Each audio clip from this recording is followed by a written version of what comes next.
It's a new phase in the impeachment drama, the public part. Yes, this is the week that the public impeachment hearings began. And yes, it is a big deal because we're a visual people. You're watching this on video. It's how people consume things. It's powerful. It matters. And that's why this is the first week of the rest of our impeachment lives. Here we go. The 5 big stories you need to remember from the week that was an impeachment in just 30 seconds.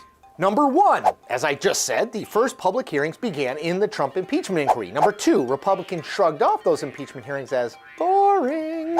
Number 3, diplomats said that Rudy Giuliani was looking to dig up political dirt against Joe Biden in Ukraine. Number 4, South Carolina Senator Lindsey Graham said he wasn't going to watch the hearings, calling them un-American. And number 5, but related, 2 new candidates are in the Democratic primary, Michael Bloomberg and Deval Patrick Dunn. To help me break it all down, I'm joined by S.E. Cupp, host of CNN's S.E. Cupp Unfiltered and a political commentator. S.E. describes herself as a never-Trump conservative, and she's done work within the party to address some of its deficiencies among key demographic groups such as millennials, minorities, and women. Fun fact about S.E., before becoming a journalist, she was a ballerina. All right, S.E., let's start super broad, which is, what is the state of the Republican Party today, right? Because we have, I said super broad. Yeah. We have the Donald Trump Party, which is most of the Republican Party. Right. Full stop. So that's it. That's it. Okay. Well, that was easy. Thank you. Let me clarify. I mean, Trump has remade the party in his image, for sure. Mm-hmm. But when it comes to impeachment, look, Republicans are divided. They're divided over the defense.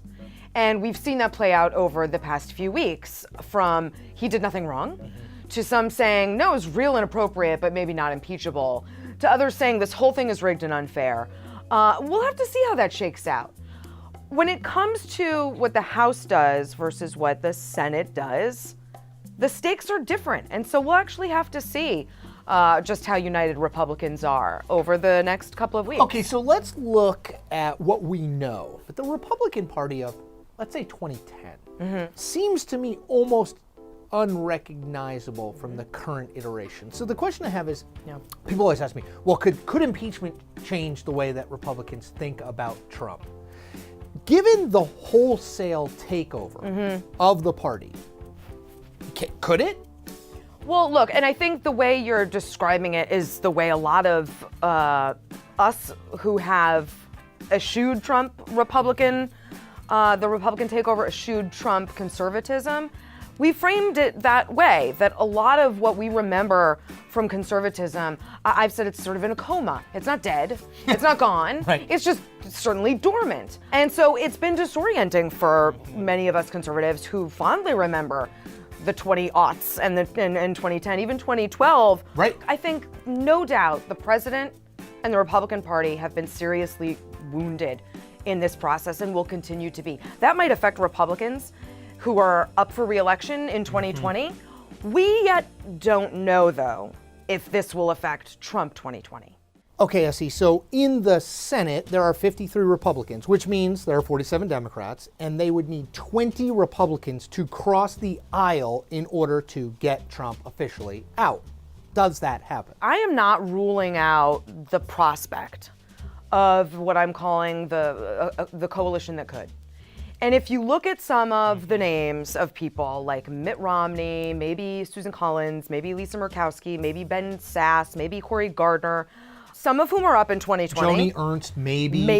Yep. Jim Inhofe. I mean, Right, some who are up, some are not.